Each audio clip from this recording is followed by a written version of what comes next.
You got it? I'm going to get back on Monday. I'm going to get back on Monday. We won't have to work.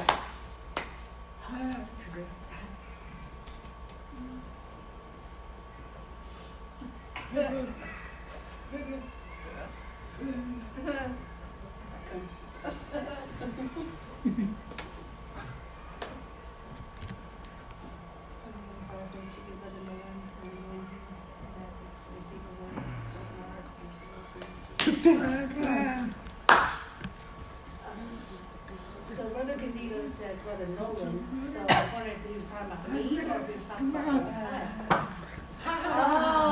oh, you are switching. Oh my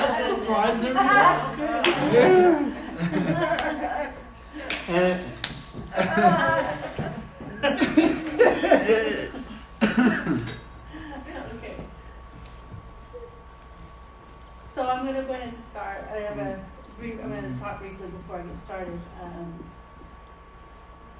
So as I was reading the Premier Bible, and I know some of you have the Premier Study Bible, I was reading it, and my parents were gone, and I was studying. I was all alone at home. And I was really just fascinated with this reading, with the story. So I took some notes on it, and I had all these notes that I wrote, and I thought, why don't I teach this to class? So I talked to my dad, and I showed it to my dad, and he said, yeah, go for it. So that's what I'm going to do today. So possibly this could take 2 Sundays, so we'll see. As I get going, we'll see how long it takes, and then we can pause it when we're at a good point and finish the rest of it.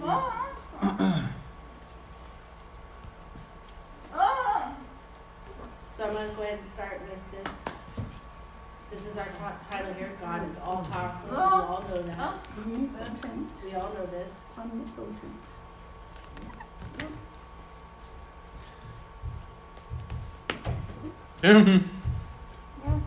So, as I have some proof here, some evidence from the Bible I'm going to use here, and some of this I took from Exodus, and it says the story of. Do you want to guess what the story is about? It's from Exodus. It's the Great Escape. It's the escape from. Remember what God told Moses? He said, "Take the children of Israel and lead them out of Egypt." Remember? So he went up to Pharaoh and he approached him, and Pharaoh kept telling him no. So he told him, each time he said no, there was a punishment that incurred. So remember, there was a serpent, and all the way down to the death of the firstborn. These were called the plagues. So these were all the actions that God did. And I'm going to separate these two here. The serpent is separate from the 10 plagues here. So you all are aware of the story. You know the story about this. Who all knows the story? So, who doesn't know the story? Oh, okay. So there's a couple here that don't know the story. Okay, that's great. Okay. So I'll just recap the story real quick. I'm not going to go into deep explanation. I'm just going to briefly explain this before we get going. So there's Egypt was here, and this was happened a long time ago with Joseph. Joseph was sold into slavery, and it's a long story. I don't have time to get into all of it. He was in prison, and he was sent to the king of Egypt. He had a dream, and he was trying to figure out who could interpret for him, and he remembered Joseph. Somebody reminded him of Joseph, and Joseph, he was a Hebrew. And so he asked him about his dream, and so that when Joseph told the king his story, he was amazed, and so he placed him as second in command. So Joseph became like an assistant, like he was second in command. So he controlled everything. It was like he was the boss. The king was the boss, and he was second in command. But understand, Joseph was a Hebrew himself, and he was in command in Egypt. And as time went on, Joseph passed away, and there were different pharaohs that came in place, different leaders, and they had forgotten about Joseph. And they had forgotten, that they were, he remembered it. They had forgotten all about that they were saved. And so then it was a terrible situation when they were all into slavery. And God told Moses, he said, you need to tell the Pharaoh to let my people go, and to lead my people out. So he went to the Pharaoh, and he said, no, he would not let the slaves go. He would not let the children of Israel leave. They were all his slaves. So he asked, well, what do I do? So he said, okay, just go ahead and take your rod and throw it down. And it became a serpent. And Pharaoh did not accept that. He still didn't let the people go. So then there were all these plagues. First the water was turned to blood, then frogs and lice, and lice. You know what lice is? It's all those bugs that gets in your hair and it's really itchy, and then there were flies. But still, the king refused. He would not let him go until all the way down to the end, which is the death of the firstborn. Finally, the Pharaoh said, "I've had enough. That's it. Get these children of Israel out. I'm done. Get them all out." So then all these plagues, he showed it as God showing his power. And he was trying to show the king of Egypt, but the king of Egypt, he believed that he was king, so he thought of himself as God. And God looked at that and said, there's only one God. That's me. You are not God. But Pharaoh hardened his heart and said no, so he was punished. All the way down to the 10th plague, and by that time he was done. Mm-hmm. And so that's the brief summary of what happened there. So this is all God showing his power to Egypt. So Egypt believed themselves, that they believed in many gods at the time. They believed that there were all different gods. There was the god of fertility. There was a god of for the rivers. There was many different gods. They believed in each god had a rule. There was a god for death. There was a god for life. There was a god for all these different things. So many different gods that they believed in. But the Hebrews, they believed in one God. But Egypt looked at Hebrew like, only one? Wow, we have so many gods. I mean, we can overcome you. But the Hebrews, they refused that. And they said, there's only one God. And we serve only one God. But Egypt thought that was impossible. So God showed his power through each of these plagues that he went through. And he showed them over and over, but the king was just stubborn. And God kept showing his power. He kept showing it with all these plagues, but he hardened his heart, and he would not until the very end. So I'm going to go ahead and start with the first part, which is the serpent, okay? Everybody with me so far? Mm-hmm. All right, so if anytime you don't know anything, you have any questions, go ahead and ask, okay?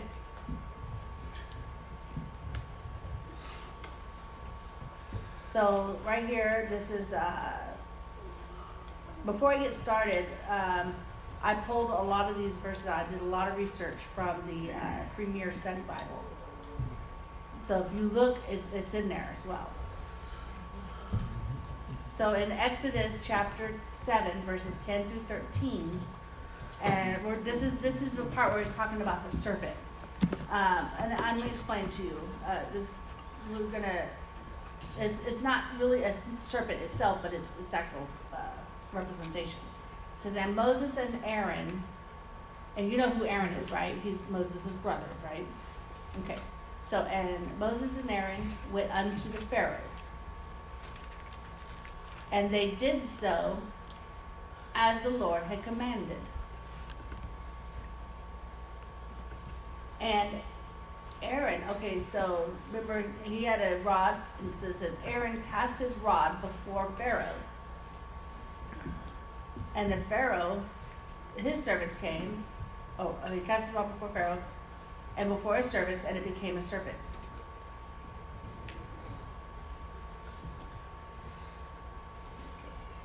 So remember, it became a serpent. That was the snake, right? Well, hold on. That thought. Verse 11 says, then Pharaoh, when he looked on this and he saw this, and he saw that it had become a serpent, he called on his wise men and the sorcerers. And do you think these sorcerers follow God? No, they're into witchcraft and all this stuff. So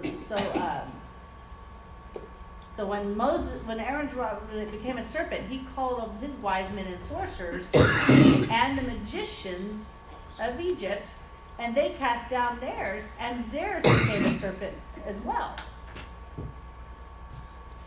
So when Aaron put down his rod and it became a serpent, and then they put down their rods and it became a serpent as well. So you would think you'd give up and quit, because they did the same thing, but no, he did not give up. He didn't approach God and ask him why, anything. So Aaron just waited. And God said, cast it down, and it'll become. So it's in God's hands. So He put it down. They put theirs down. They all became serpents. So He didn't say, "Oh, I'm so sorry," and take off and run in shame. No, He didn't. And so He put His rod down. They put their rods down, and there was all these serpents. But what happened next? In verse 12 says, and they cast down their rods, and they became serpents, but, notice that word but, it says, Aaron's rod swallowed up their rods.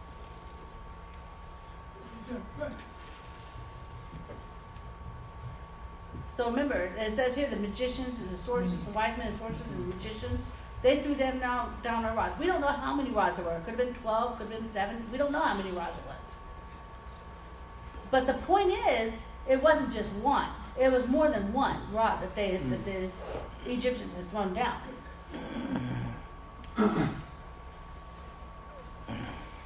So that's a good example. It was more than one. There's only one God, right? There's only one God, and He is all powerful. So if you notice, it says rod. He put down his rod for Aaron.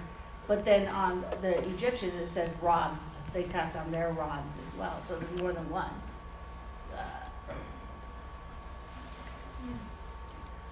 But it swallowed up all of their rods.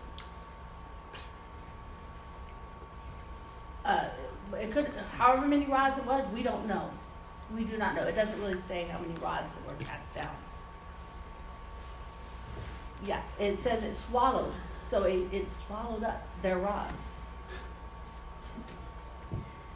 And verse 13 is really interesting, because when they all cast down their rods, and the Pharaoh and his wise men, after Aaron cast down his rod, and they came and cast down their rods. So the Egyptians thought, we could play this game. This is all fair and fair, right? You have your rod, we'll put down our rod. But they thought they could put them to shame, put Moses and Aaron to shame, but they didn't. What happened was Aaron's rod swallowed up all of their rods. But they could not defeat that one. They thought all their rods would defeat Moses and Aaron's rod, but it didn't. So there is only one God who is all powerful. They thought with all their gods, with all their snakes, serpents, and all that, they thought they were big and bad, but they weren't.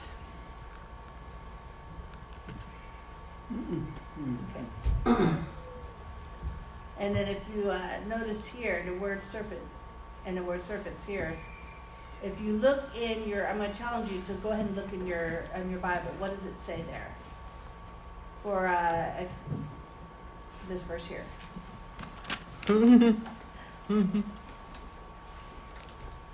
I have an answer, but I want you to go ahead and read it.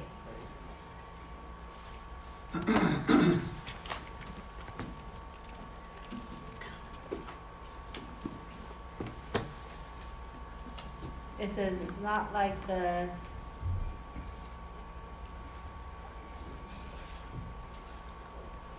became a serpent, but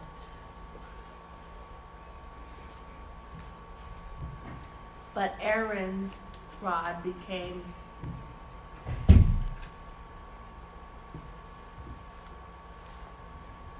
is a Hebrew word that's used here. So it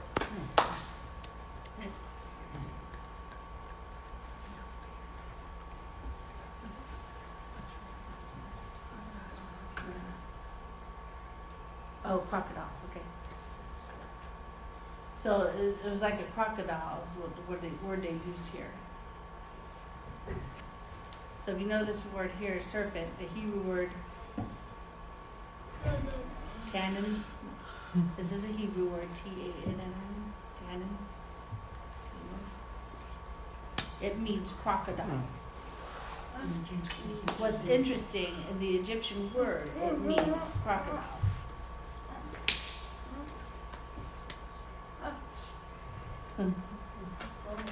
And then that's Sobek. The Egyptians believed he created the Nile River. So they believe that this crocodile god created the Nile River. So the Egyptians believed in the Nile River. They believed that it was this crocodile god that created it. But no, we all know that it was really God. But they thought that this was who created.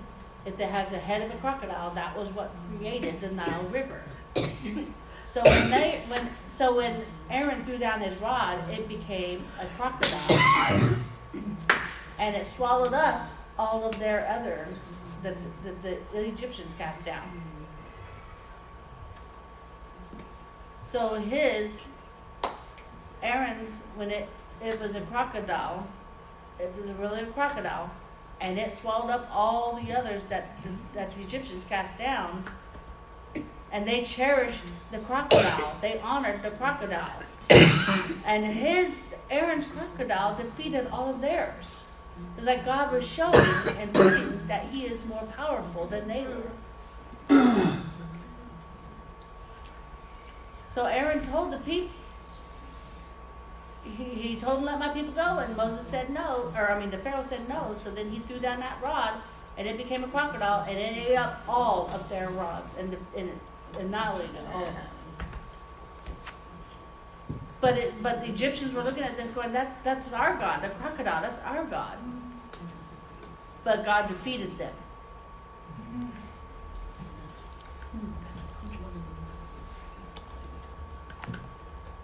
Any questions so far? I didn't know it was a crocodile either. Yeah.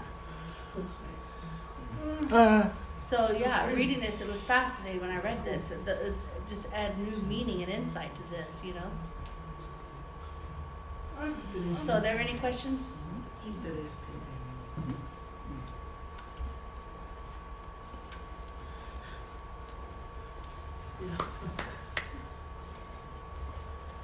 So Moses, when he cast his down, and with the Egyptians. I can't see. The size of wood and exact measurements, it doesn't, it's different, but yeah.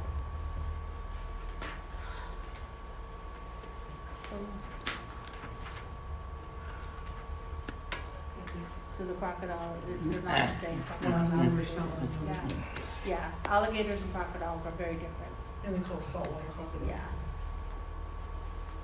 So This is fresh pine. crocodiles.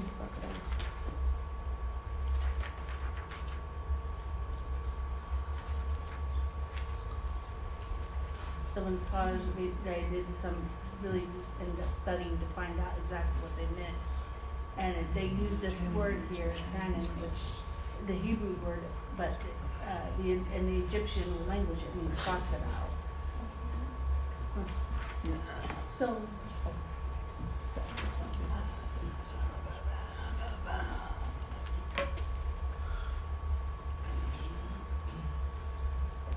was the Egyptians, were they crocodiles as well? I believe so, yeah. Were the Egyptians, when they threw down theirs, was it They called them crocodiles also too?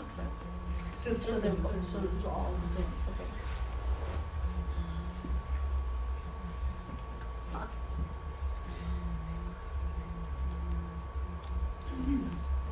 Who's saint?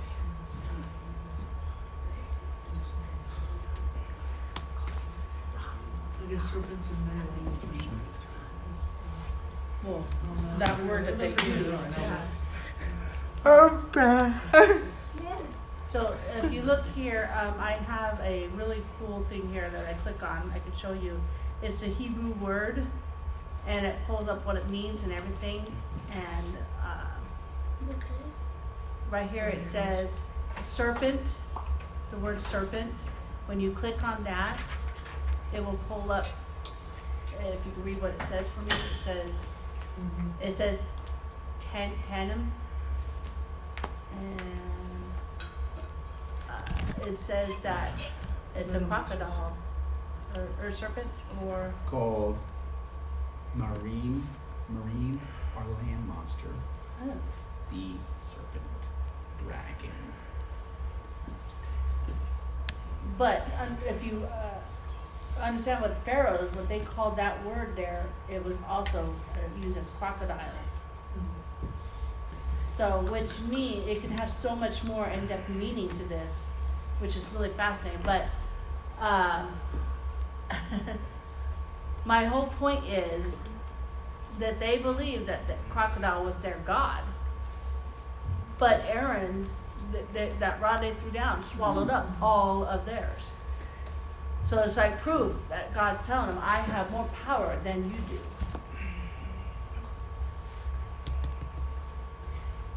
And then,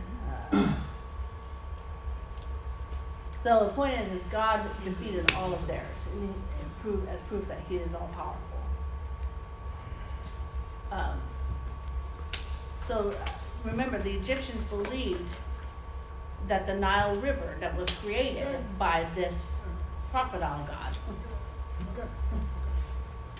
they believe that he's the one that created the Nile River. But Aaron's, his rod swallowed up all of their serpents. And then the next plague goes in and talk about the river being turned to blood. And it's the second time that God showed His power is greater than theirs. And verse 20 says, and Moses and Aaron did so as the Lord commanded, and he lifted up the rod and smote the waters in the river in the sight of Pharaoh. So Pharaoh was there, he was watching this happen, and in the sight of his servants, and all the waters that were in the river were turned to blood. Verse 21 says, and the fish, what'd you say? So all the water, not just the lakes, not just river, but everything they drank, every cups of water, everything became blood. So all the water became in the river were turned to blood. Verse 21 says, and the fish that were in the river died, and the river stank, and the Egyptians could not drink of the water of the river. They couldn't drink it, and there was blood throughout all the land of Egypt. There was more blood than water. And the Egyptians, they tried to copy it and imitate his what happened.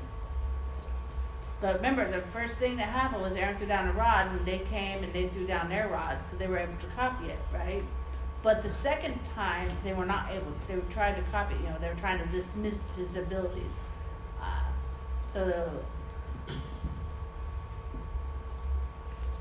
And they were trying to, but Pharaoh hardened his heart, and he didn't hearken to them, as the Lord had said. And all the water was turned to blood, but yet he still, he's showing them that God, their God, had no power. That Egyptian's God had no power. Only God had the power.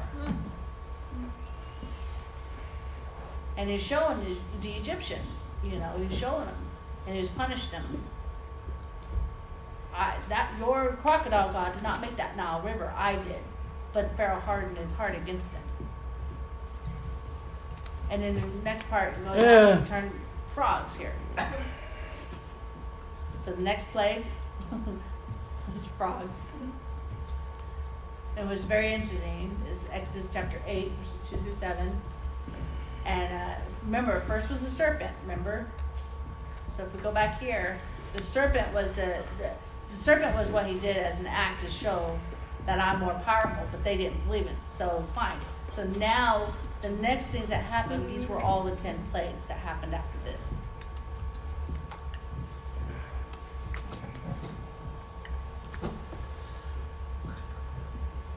So this is Exodus chapter 8, verses 2 through 7, and it's talking about the frogs, and it says, and remember Moses is telling Pharaoh, the king of Egypt, he's telling him, if thou refuse to let them go, refuse to let the children of Israel go, then as a warning, behold, I will smite all of thy borders with frogs.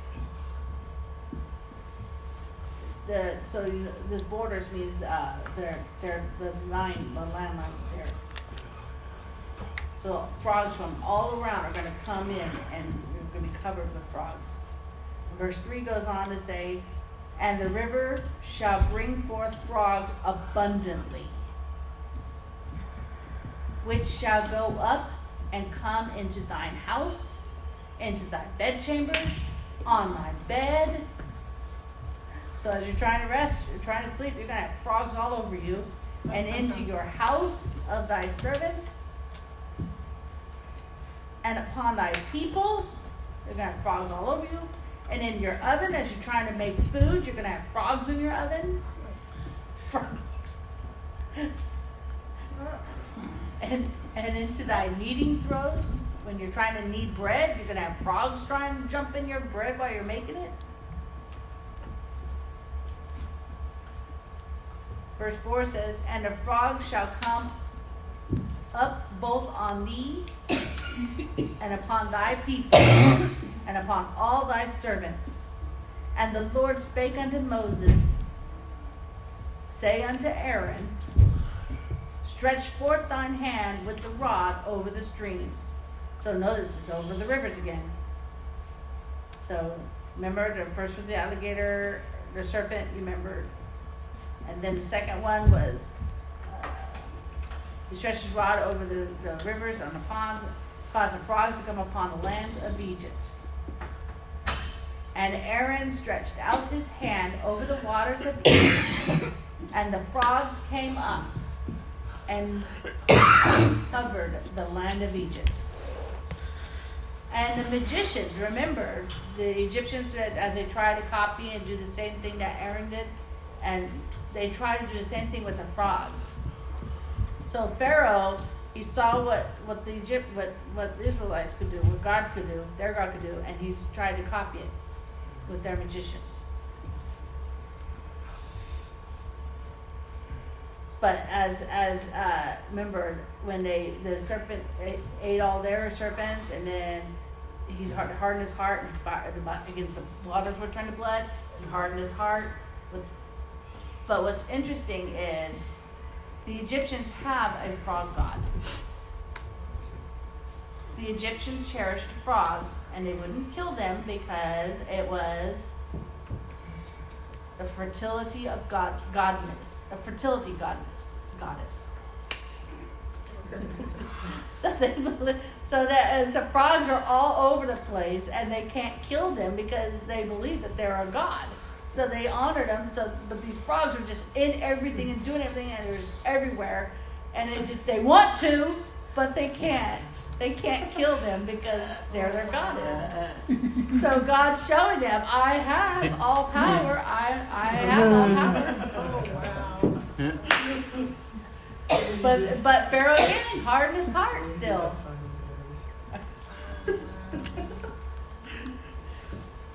This is very interesting, They wanted to kill the frogs, but remember, if you go back to the crocodile, they honor the crocodile, but Aaron's crocodile swallowed up all of theirs. So, and then the same thing with the frogs. They honor the frogs, but they thought the frogs are our God, but your God created all these frogs here. That means they didn't have the power to control this. They didn't have any power. They couldn't get rid of them. They didn't have the power. Only God did. So God has all power.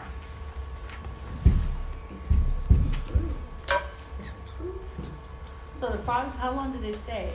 That's very interesting, actually. That's the next part here. He asked me, how long do the frogs stay on the land? Okay.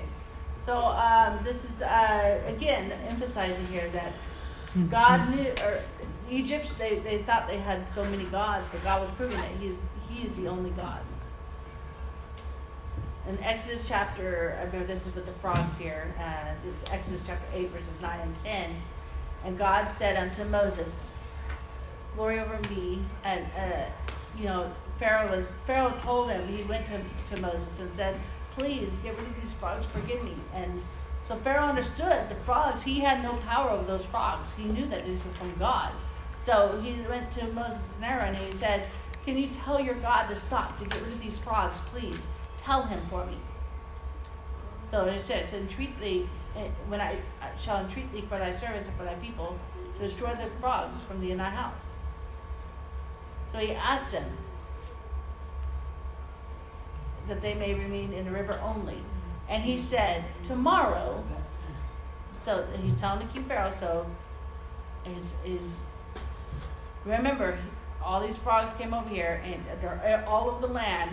So he said, okay, there's all these frogs that are all over the place, that are everywhere. I mean, you can't cook, you can't do anything without these frogs being all over the place. And so Moses then told him, tomorrow they'll be gone. So the whole country's covered in frogs, and he told him, tomorrow it'll be done. It'll be taken care of tomorrow. And he's so, you're thinking of it. He said, okay. It's like kind of like what we would use, you bet me. I'm sure Bet was like, you want to bet me? You want to bet me? Okay, go ahead. It says, be it according to thy word, that thou mayest know. So that there is no God, none like unto the Lord our God. So the Egyptian king, there's all these frogs all over the place, and remember, they honor these frogs, and he went and approached Moses, and he asked him, can you ask your God to get rid of these frogs? And Moses told him, tomorrow, it'll be done tomorrow. And I said, okay, challenge accepted. So he asked God, and the next day, all the frogs were gone. Can you imagine? And again, he thought, well, he should let my people go now, right? But nope.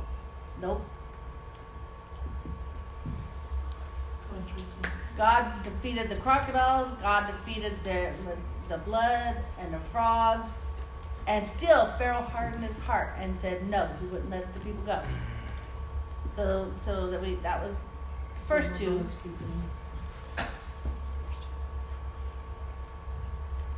And Pharaoh, the Egyptian king, understood that gods and sin, witchcraft, and all that, he understood a little bit about this. He understood because if you go back to this verse here,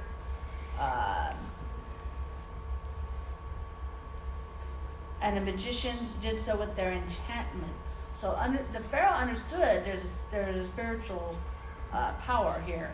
But Pharaoh thought, you're only one God, but we have many gods. So he was thinking, we have more power because we have many gods. But that's not the case. So he's learning that he was wrong. But they didn't leave. God killed them all. They died, and they had to gather up in heaps and then burn them, and it smelled so bad. Yeah. But the point is it happened the very next day, as Moses said. So he met the challenge, and it happened. It was done. I'm trying to hurry through. I have a couple more, and then I have to stop. But it's really important to understand here that this word right here, tomorrow. So Pharaoh understood the spirit. He understood that. But he understand God has a purpose, and God is very precise in what He does. And the Pharaoh was not used to that. Pharaoh knew that there were spiritual things. He understood that, or that he understood all that. But when God spoke and it happened suddenly, Pharaoh was not used to that. So when Aaron told him that, okay, fine, it will happen tomorrow, Pharaoh kind of doubted. He was like, okay, we'll see. But it did. Okay, and then now we go on in lice, which are these little bugs. These little bugs that get in your hair and get on your body, and they're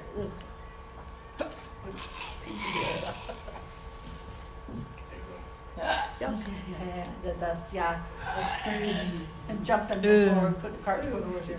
Okay, so now we're going to talk about the next one, which was lice, and it's Exodus 8:16-19. And the Lord said unto Moses, say unto Aaron, stretch out thy rod and smite the dust of the land, that it may become lice throughout the land of Egypt.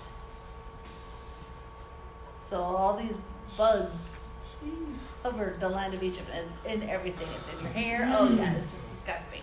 And it's really bothersome. There's nothing you can do about it. It's really awful. Okay, and they did so, for Aaron stretched out his rod, smote the dust of the earth, and it became lice in man. So not only man, that means women as well, and on the beasts, their animals, and the dust of the land became lice throughout all the land of Egypt.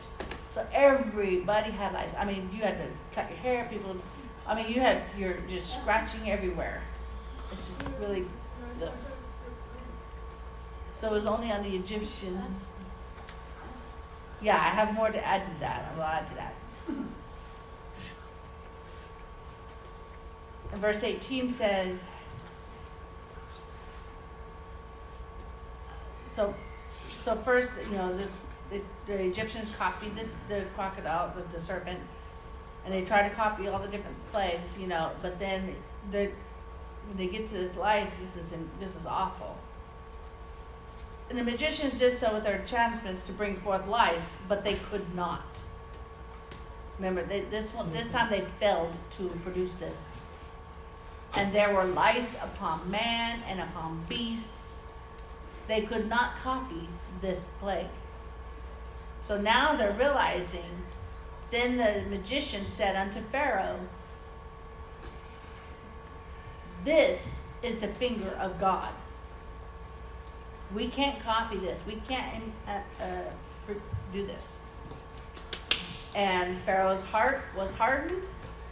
He did not hearken unto them as the Lord had said. So look, if you notice this part here, it says, when they were able to copy they were able to copy the crocodiles or the serpents. They were able to. But remember, Aaron swallowed up all of theirs, and they turned the rivers into blood, and they were able to produce blood. They were able to produce frogs. Okay, they were able to produce frogs. But then God killed them all, smote them all in one day, and now lice. God said, okay, fine, we'll do lice. And then the magicians, they tried to produce lice, but they couldn't. They failed at it, and they realized that this is from the hand of God, that God has the power. But Pharaoh, he still would not listen. He hardened his heart and refused. So each time before, the magicians were able to copy this, but now they couldn't. One more. I say go all the way. So 2, 3. Hey. And I'm in the ink and pen. My arm's gonna fall off. Thank God. Okay, now we go on to the next one, which is flies. But you have to, if you notice in the Premier Study Bible, the word flies here, these are the more harmful kinds, the kinds that can sting you, the biting flies. Ooh, those are terrible. Ooh, they hurt. They're not just these little annoying flies that are flying around. These are different. these flies are the kinds that can actually hurt you. Ouch. They're very painful. These are different. The house fly, the common house fly, that's one thing, but these were the ones that actually could sting you.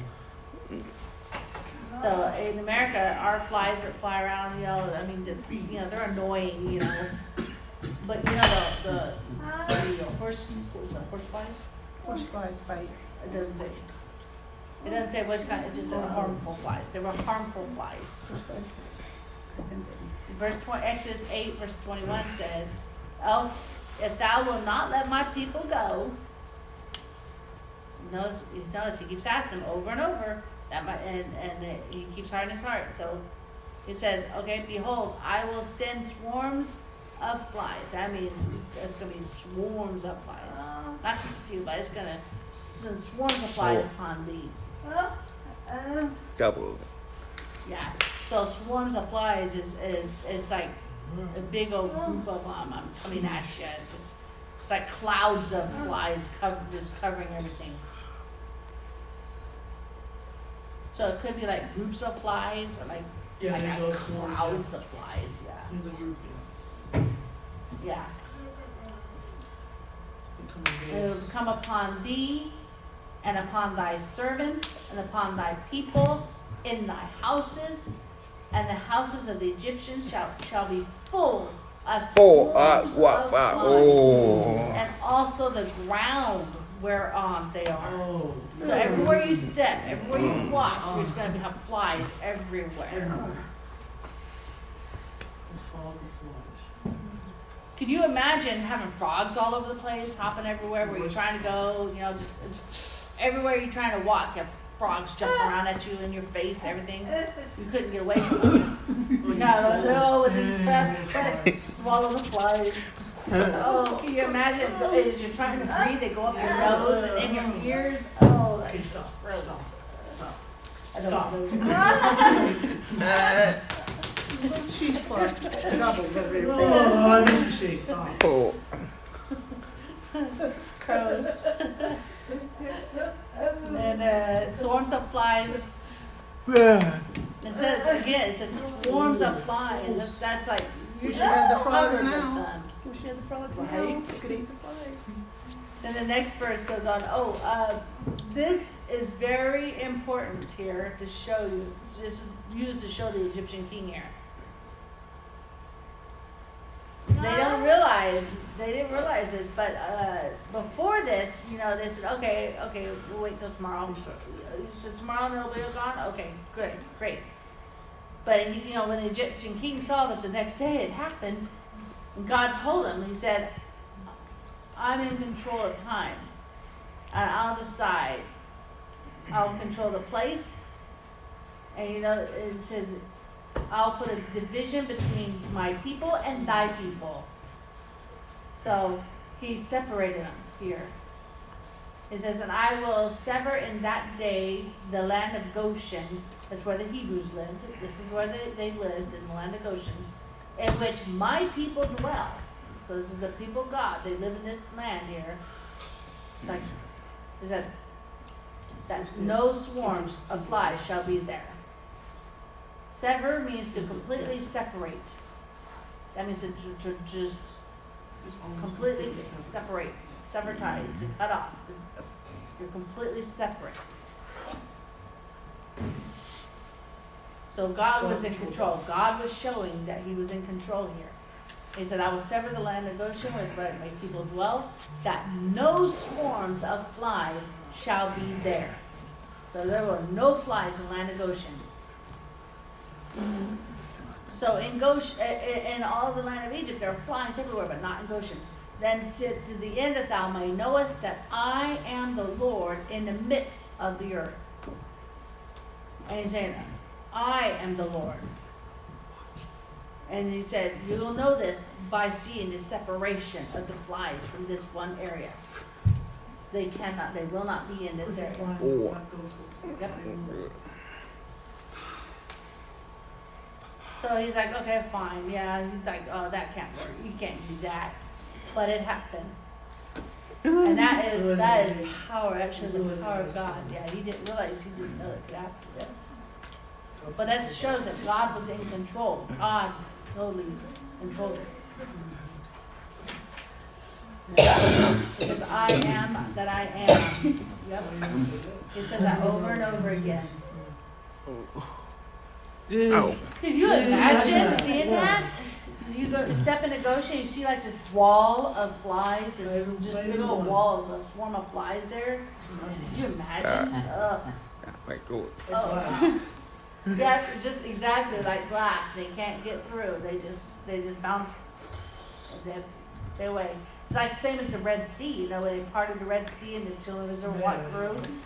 And it's like God drew a line and separated it.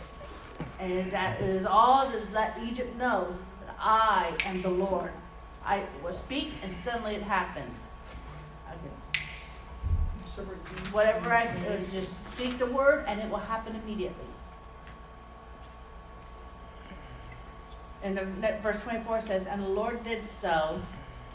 Oh, go back up here to verse 23. And it says, I will put a division between my people and thy people tomorrow.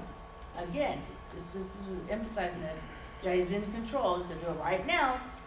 He said, tomorrow, watch and see what's going to happen. And there's that separation there. God is in control. And so tomorrow this shall be this sign. This sign be. Shall this sign be? Shall this sign be. And the Lord did so. And there came a grievous swarm. So grievous means, that it was very severe. Very severe. There's a grievous swarm of flies into the house of Pharaoh. Can you imagine? It's during your ears, or your nose, or your mouth, or everywhere. In your eyes. Oh, yeah. And into his servant's house, and houses, and into the land of Egypt. And the land was corrupted by reason of the swarm of flies. There were flies just everywhere, all over the place. But again, these were dangerous. They were harmful flies. They were harmful flies. So as they're hitting you, they're just hurting you, and people were suffering. You gotta take a baseball bat and you start swinging everywhere you go. Don't take a deep breath. Yeah, really. Yeah, I'm sure he said the same thing. Maybe you could hear the people. Maybe the people in Goshen could hear all the Egyptian suffering. Yeah.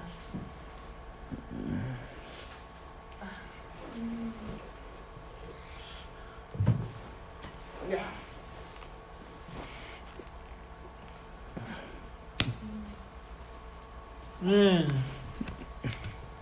So there's another one, and then I'll take a break because there's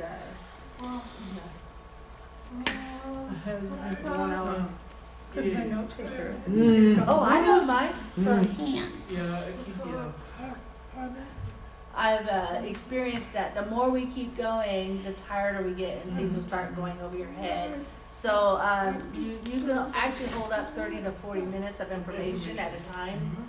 The more that you add, the more you're going to start losing stuff. So right now, I think you're retaining everything. So I think we should hold it till next week. He'll do one more. He's got about another hour left of stuff here. So yeah, I underlined these verses here. That was all. That was my next slide here. But again, the emphasis here was on the separation. He said tomorrow this will happen. Tomorrow will happen. So I think right now we're going to go ahead and pause for this. Yeah.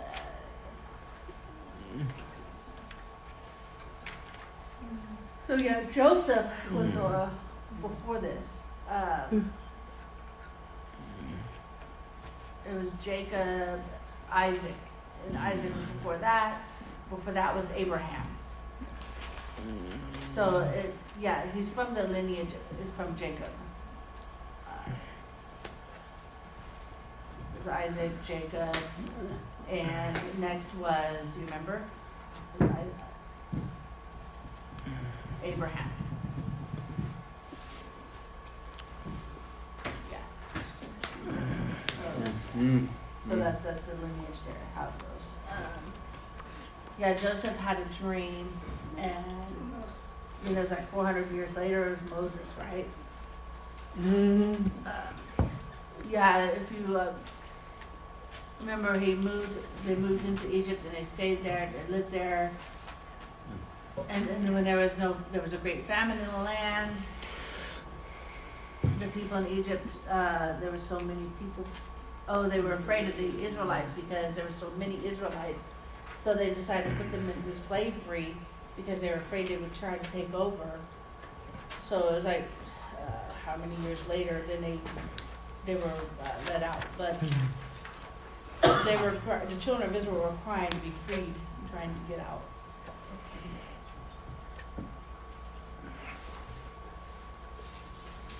Joseph, remember, he said, "Don't bury me here. When I die, take my bones and take them back to Canaan. Bury me there," because he knew. So when they did leave, they took his bones and they carried them out.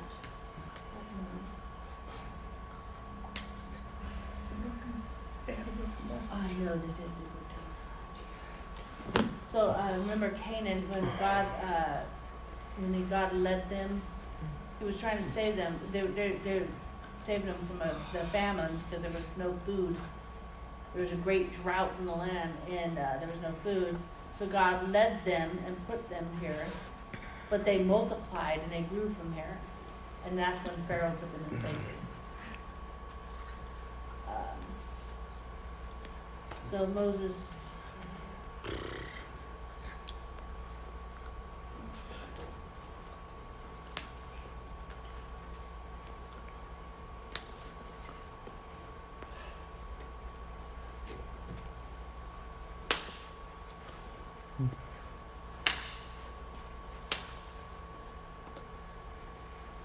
Yeah, so that's a good point there, yes.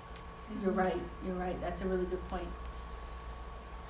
So there's sin, and you enjoy sin for a season, and they say, tomorrow, I'll go tomorrow, I'll repent tomorrow, I'll go tomorrow.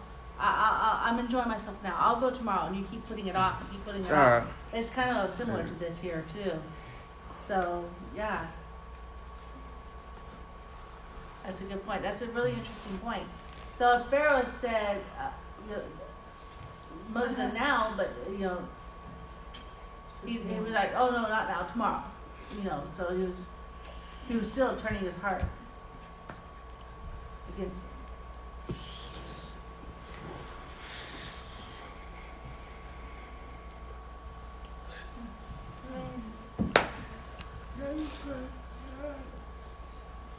So he taught about 50 minutes already, and that's 50 minutes. I looked at the time, and it was 50 minutes, which means next Sunday we should have another 50 minutes maybe.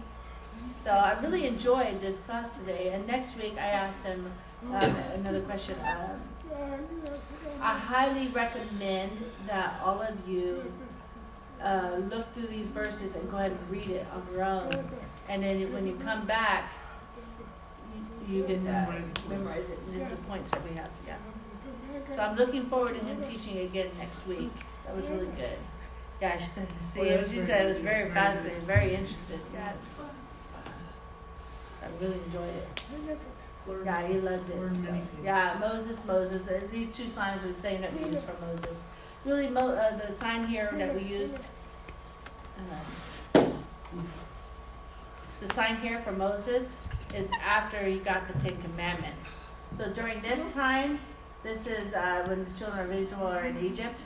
So we use Egypt. This is before he got the 10 Commandments. He hasn't received it yet. He got the 10 Commandments later.